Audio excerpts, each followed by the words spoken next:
Conexão Ciência. Oi galera, tudo bem? Eu me chamo Iris e sejam bem-vindos nesse episódio. Eu irei contar para vocês algumas curiosidades acerca da genética.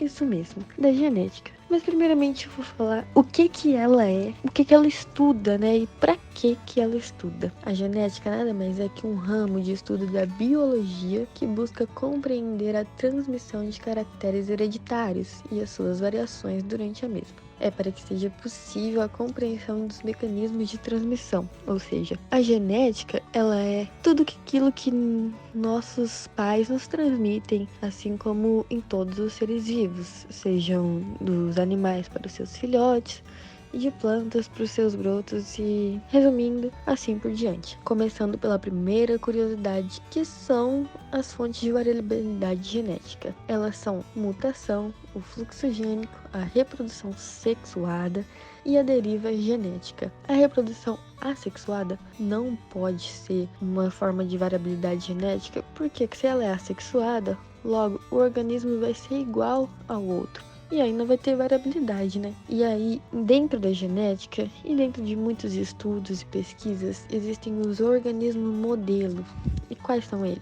Eles são, ao longo da história, se tornaram espécies importantes para o desenvolvimento de estudos. Geralmente esses organismos eles se reproduzem com facilidade e também são bem baratos para se manter. Além disso, eles podem ser bem parecidos com nós, seres humanos, para que possam ser feitos estudos neles. É por isso que organismos modelos são escolhidos por essas características. Geralmente são feitos em ratos ou em insetos. E quais são as aplicabilidades com o uso da genética clássica, moderna e molecular? Porque existem, essas três variações. A genética moderna, discutida pelas redes sociais hoje em dia, auxilia na transmissão do conhecimento, enquanto isso a genética clássica realiza os estudos dos fenótipos para a compreensão de mutações e transmissões de caracteres. Já a molecular tem enfoque maior na estrutura e função dos genes a nível molecular, não é mesmo? E por que a genética é subdividida em genética de transmissão, genética molecular, genética populacional, genética médica, genética da agricultura? Esses são grupos de grande importância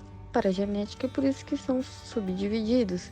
Eles merecem um foco de estudo em cada um deles, né? Agora eu vou falar da definição dos principais núcleos, cromossomos e genes. O núcleo é uma estrutura que contém o material genético dos organismos eucariotos. Os cromossomos são estruturas que abrigam o material genético dentro da célula. Os genes, por sua vez, são segmentos da molécula de DNA responsáveis pelas características herdadas geneticamente. E sobre a estrutura química, molecular, estrutural e organizacional da base química molecular e a natureza do material genético, o DNA é uma dupla hélice, longa e espiralada.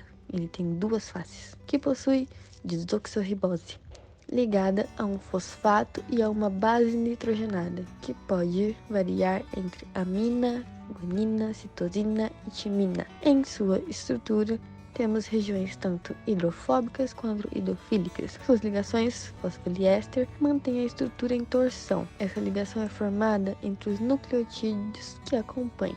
Nesse DNA existem o A, o B e o Z, que são variações do DNA ocasionadas por estresses ambientais, como temperatura e umidade. O DNA A é uma estrutura que aparece em situações de umidade escassa e baixa de temperatura, a sua forma mais curta e menos hidratada. O DNA B é uma estrutura mais hidratada e longa, e o DNA Z é uma estrutura mais hidratada, longa e fina que o DNA. Ela tem uma dupla hélice com imperfeições. Esse foi o episódio de hoje e no próximo episódio eu voltarei com mais curiosidades acerca da genética. Para isso não ficar muito longo, né? Então, até o próximo episódio. Muito obrigada pela atenção. É isso, tchau, tchau.